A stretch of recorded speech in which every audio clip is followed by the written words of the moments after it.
Шугам функцийн уруу функц түүний график. За энэ хичээлийг үзэхийн тулд дараах суралцсан зорилтыг төвшүүлж байна.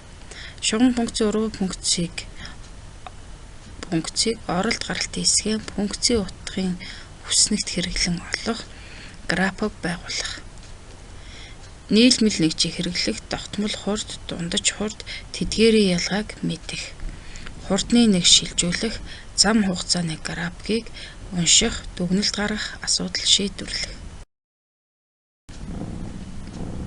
За бодлого 1. За дээрх схемийг ашиглан асуултын тэмдгийн оронд тохирох тоог олоорой.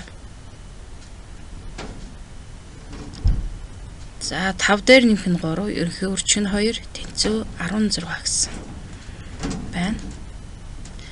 За 5-ын оронд оролт буюу x-ийг тэмдэглэе.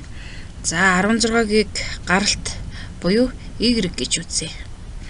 За тэгвэл дээрх хэсгээ маань дараах математик завгаар шилжинэ. X дээр нэмэх нь 3, ерөнхий өрчин 2, тэнцүү y. За хаалтаа задлах юм бол 2x дээр нэмэх нь 6, тэнцүү y. Тэнцүүгийн тэмдгийн хоёр талд байгаа илэрхийллийн байрыг солиход тэнцэтгэл хэвээр байна гэсэн чанараар y тэнцүү 2x дээр нэмэх нь 6 болж байна.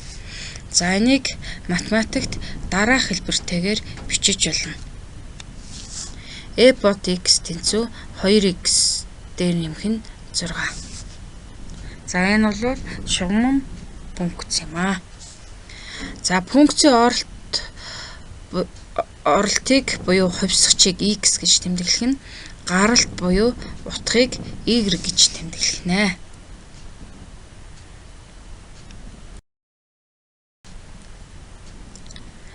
За одоо сая олсон функцийнхээ графикийг байгуулъя. За ингийн тулд утгын хүснэгтийг хийнэ. Оролт буюу x-ийн оронд t-ийг тавих юм бол y маань 2-ыг үржийн t нэмэх нь 6. Ингээд 6 гарч байна. За x-ийн оронд 1-ийг тавьбал 2-ыг үржих 1 нэмэх нь 6, y нь 8 гарч байна. За ингээ энэ хоёр цэгийн тусламжтайгаар тэгшинцэгт координатын систем дээр өгцөө хоёр цэгээ байгуулъя. За 0 дээр 6, 1 дээр 8 байдаг. Энэ хоёр цэгийн тусламжтайгаар хоёр цэгийн дайруулан шулуун татъя. За энэ бол y тэнцүү 2x дээр нэмэх 6 функцийн шулуун байна. За дараах бодлого. e-бот x тэнцүү 2x дээр нэмэх 6 функцийн урвуу функцийг олъё. За ингийн тулд дараах 3 алхмыг хийнэ. Функцийн утгыг функцийн утга буюу e-бот x-ийг y гэж тэмдэглэе. Тэгвэл y тэнцүү 2x дээр нэмэх 6 бол. За x-ийн оронд y-ийг y-ийн оронд x-ийг бичиж. За тэгвэл дээрх функц маань x тэнцүү 2y дээр нэмэх 6. За гуравт нь y-ийг x-ээр илэрхийлье. За тэнцүүгийн тэмдгийн хоёр талд байгаа илэрхийллийн байрыг солиё. За тэгвэл 2x дээр нэмэх 6 тэнцүү x болж байна. За тэнцэтгэлийн хоёр талаас 6-г хасаж өгөх юм бол 2y тэнцүү x-с 6 болж байна. За ингээ y-ийг олох юм бол x-с 6-г 2 тувааж өгснөөр дээрх функцийн урвуу функц олдчих. За энийг дараах хэлбэртэйгээр бичнэ. e-бот x тэнцүү 2x дээр нэмэх 6 функцийн урвуу функцийг e-бот x-ийн хасах нэг зэрэг тэнцүү 2-ны x-с 6 гэж тэмдэглэнэ. За одоо энэ функцийнхээ графикийг байгуулъя. За утгын хүснэгтэн дээр x-ийн оронд 6-г за орлуулъя. Тэгвэл 6-аас 6 хуваах нь 2 гэдэг маань y тэнцүү тэг болж. За x-с x оронд 8-ыг орлуулъя. 8-аас 6 хуваах нь 2 y тэнцүү 1 болж. За энэ хоёр цэгийг координатын хавтгай дээр тэмдэглэж За холбол дараах функцийн график үүсэж байна. За нэмэлтээр бүгдээрээ одоо y тэнцүү x функцийн графикийг байгуулъя.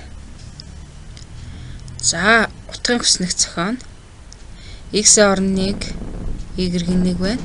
X-ийн орон хэгийг тавихад y нь 2, x-ийн орон тэгийг тавихад y нь тэг, x-ийн оронд хасах 1-ийг тавихад y нь хасах 1 байна. За дээд эдгээр цэгүүдийг тэгшинцэгт координатын системээр тэмдэглэх юм бол дараах функцийн график гарч байна. Тэрэ өмнө нь өгсөн 3 функцийн графикийг нэг координатын хавтгай дээр байгуулъя.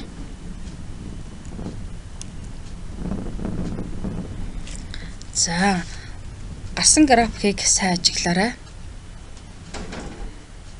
За цэнхрээр анхны функцийн графикийг байгуулсан байна. За түүний уруу функцийн графикийг ногооноор хамгийн сүүлд нэмэлт буюу y тэнцүү x шулууны функцийн графикийг улаанаар байгуулсан байна. За эндээс ажиглах юм бол функц түүний уруу функцүүд y тэнцүү x шулууны хувьд тэгшимтэй байх нь эндээс ажиглагдж байна. За ингээд бүгдээрээ дараах дадлага ажлыг хамтран хийж гүйцэтгэе. f от x тэнцүү 2x-с 5 ерөнхий хувийнх нь 4 функцийн уруу функцийг олъё. За ингэж болохын тулд за нэгт нь функцийн утгыг y гэж тэмдэглэе. Нэгсэндээ f от x-ийн оронд y гэж бичих юм бол анхны функц маань y тэнцүү 2x-с 5-ыг хуваах нь 4 болж. За хоёрдугаарлах нь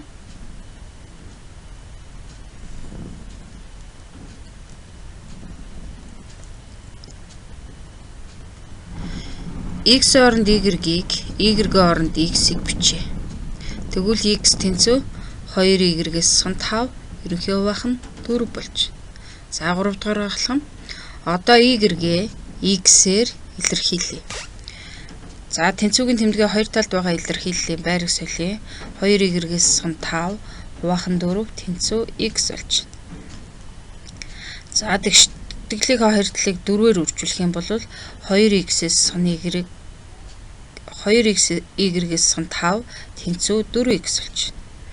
За тэгшлэгийн хоёр тал дээр 5-ыг нэмж өгөх юм бол 2y тэнцүү 4x дээр нэмэх нь 5. За y-ийг олохын тулд тэгшлэгийн хоёр талыг 2 тувааж өгье. За тэгвэл 4x-с 5 ерөнхий хувийнх нь 2 болж. Энэ бол анхны функцийн уруу функц байх нэ. За ингээд дээрх функц анхны функц түүний уруу функцүүдийг нэг координатын хавтгай дээр дүрслэе. За энэ маань мөн л адил y тэнцүү x шулууны хувьд тэгшимтэй ийм функцийн график болж байна. За ерөнхий бодлого 2. Өөрхангай аймгаас автобус өглөөний 8 цагт хөдлөөд 150 км/цаг замыг 2 цагийн турш явж Төв аймгийн Сансар суманд ирээд 1 цаг амрав. Хөдөлгөөнөө цааш үргэлжлүүлэн 70 км/цаг хурдтай 280 км замыг явж Улаанбаатар хотод ирсэн бол заад нь хөдөлгөөнийг зам хугацааны графикаар илэрхийлээрэй. За бэд нь автобус 8-аас 10 цагийн хооронд ямар хурдтай явсан бэ? Хурдыг метр/секундаар илэрхийлээрэй. Бэд нь хөдөлгөөнөө цааш үргэлжлүүлэн явсан хугацааг олоорой. Гээд нь автобус бүх замын турш ямар дундаж хурдтай явсан бэ? За дээд нь автобус хэдэн цагт Улаанбаатар хотод очих вэ? За эхний бодолд буюу зам хугацааны хамаарлын графикийг дүрсэлсэн байна. За автобус өглөөний 8 цагт гараад 150 км явхад 10 цагт очсон байх. За 10 цагаас 11 цагийн хооронд автобус маань хөдөлгөөн хийгээгүй буюу энэ хооронд амарсан байх нь тий. За 11 цагаас автобус маань 15 цаг хүртэл 270 км замыг туулсан байх нь.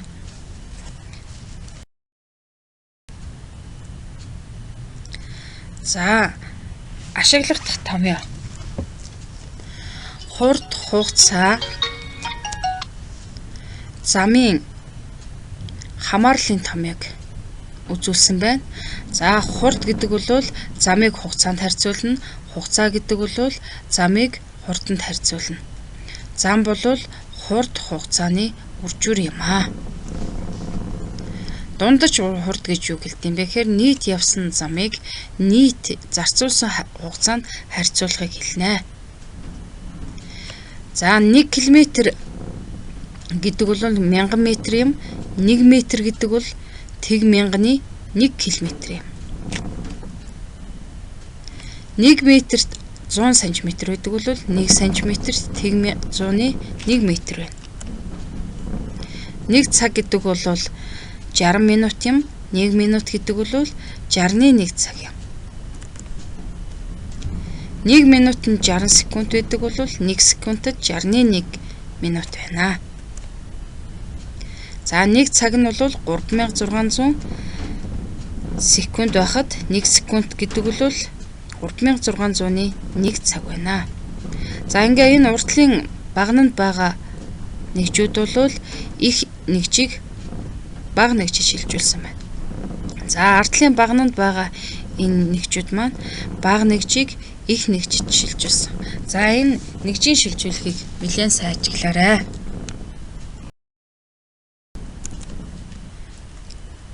За Б буюу 150 км замыг өглөөний 8 цагаас 10 цагийн хооронд явсан бол нийт ямар хурдтай явсан бэ гэсэн байна. За энэ хооронд бол 2 цаг явсан байгаа. За ингээд 150-ыг 2-т хуваагаад 75 км цаг явсан байх нэ. За одоо 75 км цагийг метр секундэд шилжүүлье. За ингийн тулд 75-ыг 1000 м-ээр үржээд 75000 м болж байна. За 1 цагт 3600 секунд байдаг бол 75 метрийг 3600 секундэд харьцуулах юм бол 20 бүхэл 6.5 м секунд гарч байна. За ингээд 75 км цаг гэдэг бол 20 бүхэл 6.5 м секунд байх нэ.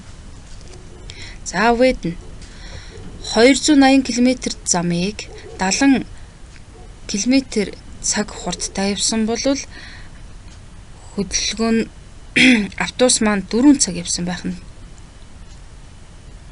За дундаж хурдыг яаж олж яана? Эхний хагаст 150 км замыг туулсан байгаа. Дараагийн хагаст 280 км замыг туулсан. За энэ хоёрыг нэмэх юм бол нийт зам маань 430 болж байна. За нийт зарцуулсан хугацаа нь болохоор эхлээд 2 цаг явсан, дараа нь 1 цаг амарсан, дараа нь 4 цаг явсан. За ингээд нийт 7 цаг явсан байх нь.